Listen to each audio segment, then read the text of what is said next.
This is Anime. I'm Will, and I'm joined here by Lewis. And we're going to be talking about Eden of the East. Now, what was that about? Every time I think of Eden, I just think of Akira streaking from That's quite, not just him streaking, but everybody streaking seems to be a common theme in it. Yeah. Neat streaking in various environments. Now, Eden of the East is, to put it simply, a conspiracy anime about a group of 12 people. Yeah, I think it's 12. Are given phones with 10 billion yen on it and are told to save Japan, and their 10 billion yen can do effectively anything. They call a person called Juiz and ask them to do anything and they'll do it, provided they have the money to do it. And they're also told that they're being followed by somebody who is going to kill them. And so the series basically follows the characters, particularly Takizawa, who is the main character, and Saki, who is the other main character, the main heroine, as they try and solve this riddle about saving Japan and compete with the other members to try and do this. I think one of the best things about Akira Takizawa is he has this sense of moral righteousness.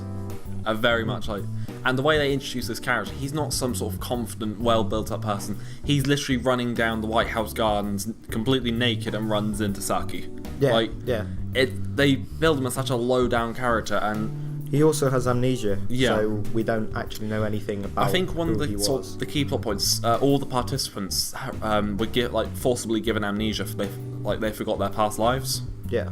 And it's kind of this big secret. They don't know who set it up, they don't know who Juiz is, they don't know who's following them, they don't know anything, they're just told, save Japan. One of the things I really like about Eden of the East is the fact that it's completely character-driven. Like a completely character-driven anime. It's not about plot points, Deus Ex Machina and all this and the other. It actually has all these interlinking threads of all the different people, and they connect to make this sort of total overall story. And I find it really interesting how you can definitely see how one person has affected the next, and how they definitely make that really clear. And you see, it's not everyone on their own separate journeys. The entire thing, they're branches, they interlink. You get these plot points specifically, and you can see how it's not like someone dies and instantly know, oh, it was this person who did it. It's like, oh god, what's happened? They're really confused. And they packed so much into just a 12 episode anime.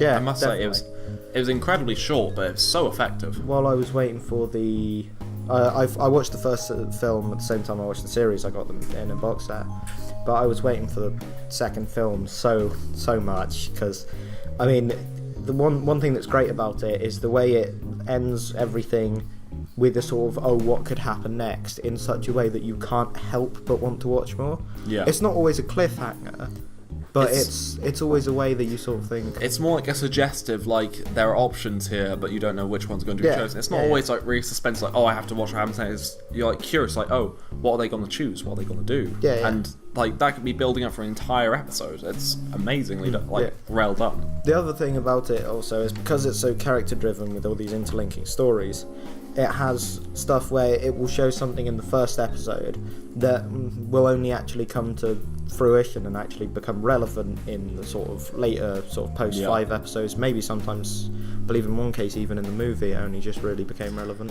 Speaking of the movie, I guess if we do just a spoiler bit from here on, what would you say is your favourite reveal of the entire sort of... Oh my. I did like when it revealed what Juiz was. That's what I would have said as well. But not just that, but the fact that you actually... It was sort of a double reveal, because first of all it revealed Juiz was the robots, and then later on in the second movie it reveals that Juiz are actually people and robots. And that it's actually the Mr. Inside, is it Mr. Inside? I think his name's Mr. Inside, it's his daughters driving the trucks. I found that sort of quite comedic, but also really clever, the way it was done. I'd say my favourite reveal, aside from the Juiz artificial intelligences, was who Mr. Inside, the guy who started it all, actually was. They always bigged it out to be some guy who was insanely rich and powerful and had some sort of dark agenda. But then he turns out to be this And I think you do actually meet him in the first episode. Like, he is Oh, really? shown. I think, anyway. And he is just a simple cab driver. And it's just to think that he just has a lot of money where he wanted to do some good. And I think it's just amazing, really. Yeah. How, like, that reveal was so well done. And, So, yeah. Sadly, that's all we have time for. Yeah, sadly. So I will end it on this question. Who is your favourite one of the competitors? Oh, I'm going to have to go for the conventional view and say Takizawa, because it's just his sense of good and the fact of how innocent his character was before the amnesia. That's what made me love him so much. I do like Takizawa, but I also like number one. I believe it's called Daiji, but Yeah. I'm not completely positive.